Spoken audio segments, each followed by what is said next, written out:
या कार्यक्रमातील व्यक्ती आणि त्यांचा कुठलाही प्रत्यक्ष किंवा अप्रत्यक्ष वास्तवाशी असलेला संबंध हा केवळ योगायोगच समजावा.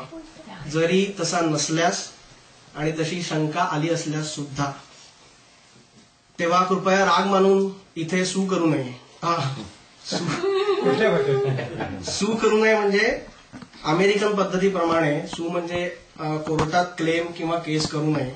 आणि अगदी राहवत नसेल आणि सू करायची इच्छा असेल तर केतकर पती पत्नींचा विचार करावा. ते आमचे होस्ट आहेत, त्यांचा मान पहिला राहील. कारण आम्ही काय बोलावलेले कलाकारच आहोत. बंजारेच म्हणा, एका गावाहून दुसऱ्या गावाला जाणारे, दुसरं काय काय रे सुहास. बरोबर. तर आता याच्यानंतर विशेष सूचना.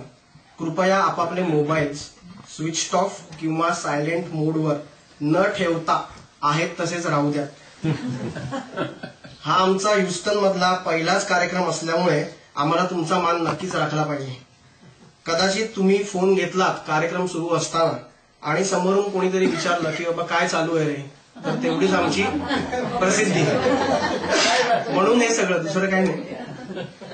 वेफर्स, पॉपकॉर्न, कोल्ड्रिंक्स वगैरे हॉलमध्ये आणू नये. म्हणजे आमची काही हरकत नाहीये. केतकर पती पत्नींना विचारायला लागेल. त्यांना चालत असेल तर आमचं काहीच नाही. अति गंभीर सूचना. आपली काळजी घ्या आपापली. कार्यक्रमातील विनोद शैलीने चुटकुल्यांनी तुमचा तोल जाऊ शकतो. आम्हीच आमचं असं कौतुक केलं म्हणजे तुम्ही नाही केलं तरी आम्हाला तेवढं समाधान पुरेसं आहे. नाहीतरी आजकाल ट्रेंडच आहे हो तसा. म्हणजे आपला परफॉर्मन्स झाला की टाळ्या प्रेक्षकांकडून वाजवून घ्यायच्या. पल्लवी जोशी तेच करते साऱ्या. पण आम्ही अजिबात असं करणार नाही. मराठी माणसाला शोभेल आणि त्याच्या बजेटमध्ये बसेल अशी दाद द्या. आम्हाला तीच लाख मनाची असेल. एक मात्र जरूर, या कार्यक्रमात हसू आल्यास हास्य आवडू नका, हास्य आवडू नका, हास्य आवडू नका. तर मंडळी एकदा जोरदार टाळ्या होऊन जाऊ.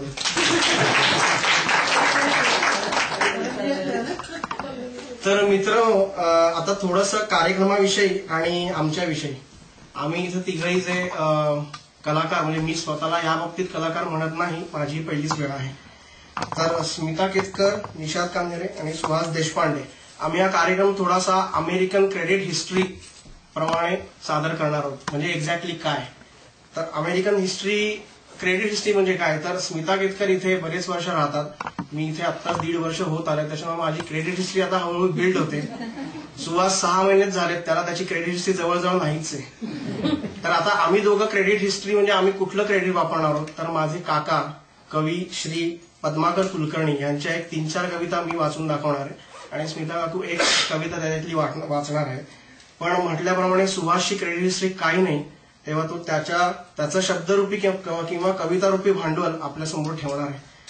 तेव्हा मित्र, आम्ही तिघही सादर करीत आहोत हास्य आवरू नका.